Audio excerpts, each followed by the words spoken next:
नमस्कार मित्रांनो, welcome to MPSC point. मित्रांनो, या व्हिडिओमध्ये आपण आज आलेल्या एम-पी-एस-सीच्या सर्व महत्त्वाचे अपडेट्स बघणार आहोत. बघा, एस-टी-आय 2022 तसेच सब रजिस्ट्रार 2022 यांचे निकाल आलेले आहेत. तसेच जे काही क्लर्क 2023 मेन्स ज्यांनी दिली त्यांच्यासाठी देखील महत्त्वाची अपडेट आहे. तर इतर सर्व महत्त्वाचे अपडेट ज्या आज आलेले आहे मित्रांनो, आज एम-पी-एस-सीने खूप जास्त अपडेट किंवा जास्त फाइल्स तुम्हाला दिलेल्या आहेत.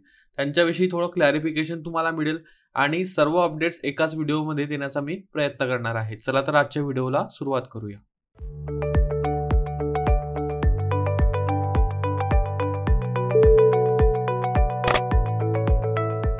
तो बघा, आज आलेली पहिली महत्त्वाची अपडेट आहे बघा, महाराष्ट्र अराजपत्रित गट ब व गट ख सेवा संयुक्त पूर्व परीक्षा 2023 बाबत. म्हणजेच तुम्ही आता क्लर्क टायपिस्टसाठीची मेन्स दिली असेल, तर ज्या कॅन्डिडेट्सनी मेन्स दिली असेल त्यांच्यासाठी ही अपडेट महत्त्वाची आहे. तर लिपिक टंकलेखक या पदासाठी उमेदवारांनी दिलेले नियुक्ती प्राधिकारी निहाय विकल्पाबाबत, म्हणजे तुम्ही जे सुरुवातीला ऑप्शन्स बघा आपण तिथे दिलेले होते, म्हणजे तुम्हाला कोणत्या विभागामध्ये क्लर्क बनायचं आहे याचे तुम्ही प्रेफरन्स दिले होते. तर ते प्रेफरन्सची क्लॅरिटी आयोगाने म्हणजे तो डाटा जो आहे तो सर्व एका PDF मध्ये करून तुम्हाला दिलेला आहे, तो तुम्ही बघू शकता. याच्याविषयी तेवढं काही म्हणजे हे इम्पॉर्टंट नाहीये, पण तुम्ही टाकलेली माहिती तिथं बरोबर आहे किंवा नाही हे जाहिरातीमध्ये देखील बघा आणि त्या PDF मध्ये देखील बघा, तुम्हाला ते कळून जाईल. बघा, मी तुम्हाला PDF शो करतो. सो ही ती PDF आहे बघा, qualified candidates options clerk typist. इथे तुमचा रोल नंबर आहे, रोल नंबरनुसार सर्च करा. हा तुमच्या हॉल तिकीटवर तुमच्या असेल, सो त्यानुसार सर्च करा आणि तुम्ही दिलेले प्रेफरन्स बघायचे आहे. त्यानंतर दुसरी अपडेट आहे एम-पी-एस-सी ग्रुप सी एक्झामिनेशन 2021 विषयी. मित्रांनो, ग्रुप सी मेन्समधून जे कॅन्डिडेट लिपिक टंकलेखक झाले होते, तर त्याच्यातील काही कारणास्तव काही कॅन्डिडेट ऑप्टिंग आउट करतात किंवा काही जॉईन करत नाही. तर त्यामुळेच प्रतीक्षा याद्या लावण्यात आलेल्या आहे आणि प्रतीक्षा यादीद्वारे उमेदवारांची शिफारस करण्यात येणार आहे.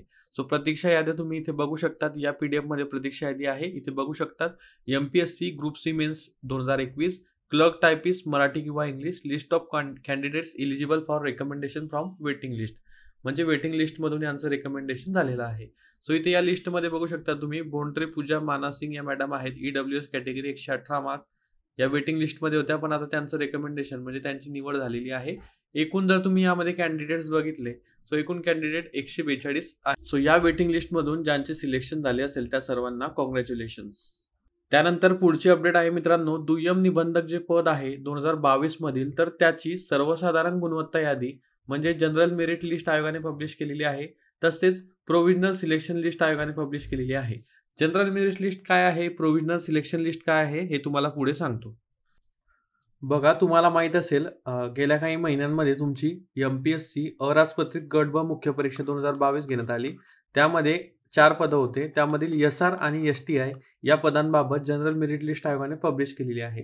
जनरल मेरिट लिस्ट इथे तुम्ही बघू शकतात. ही सब रजिस्ट्रार या पदासाठी आहे, SR साठी आहे. मित्रांनो, या जनरल मेरिट लिस्टमध्ये जे काही कॅन्डिडेट्स ज्यांनी मेन्स दिलेली आहे त्या सर्व कॅन्डिडेट्सचे मार्क्स आपल्याला दिसतात.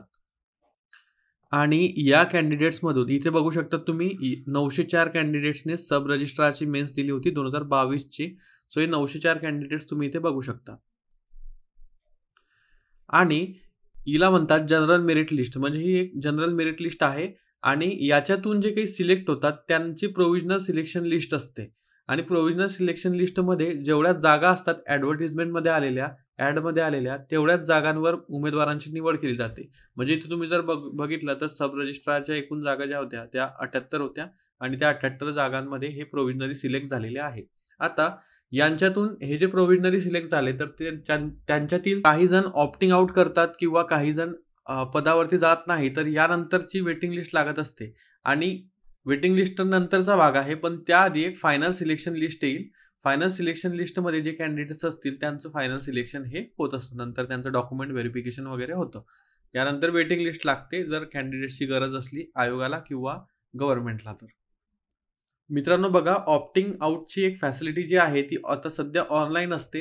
सो त्याचा डेट तुम्ही बघू शकता. जर तुम्हाला सब रजिस्ट्रार किंवा STI मधून ऑप्टिंग आउट करायचं असेल तर 22 डिसेंबर 2023 दुपारी 12 वाजेपासून तर 28 डिसेंबर 2023 रात्री 12 वाजेपर्यंत ही लिंक सुरू राहणार आहे. इथे तुम्हाला mpsc.gov.in वर जायचं आहे.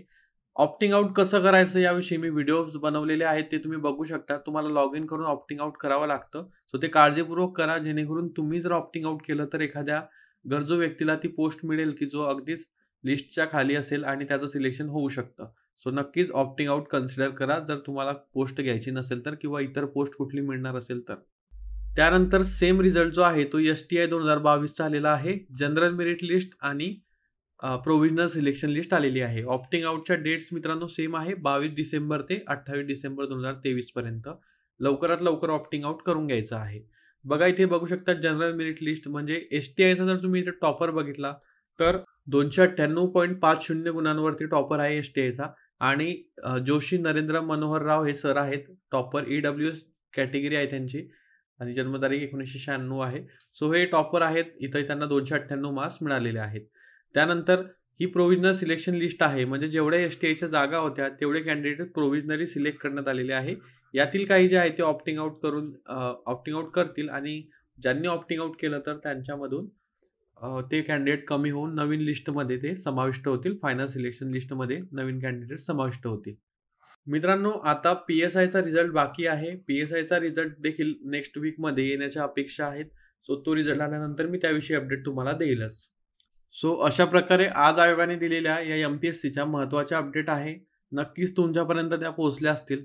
या सर्व PDFs मी माझ्या टेलिग्राम चॅनलवर अपलोड करत असतो. त्यामुळे टेलिग्राम चॅनल जॉईन करून घ्या आणि ज्यांनी कुणी आपलं YouTube चॅनल सबस्क्राईब केलं नसेल ते सबस्क्राईब करून घ्या. वेळोवेळी अपडेट्स तुम्हाला मिळत राहतील. व्हिडिओ आवडला असेल तर लाईक करा. आजच्या व्हिडिओसाठी एवढेच. भेटूया पुढच्या व्हिडिओमध्ये. Thank you for watching.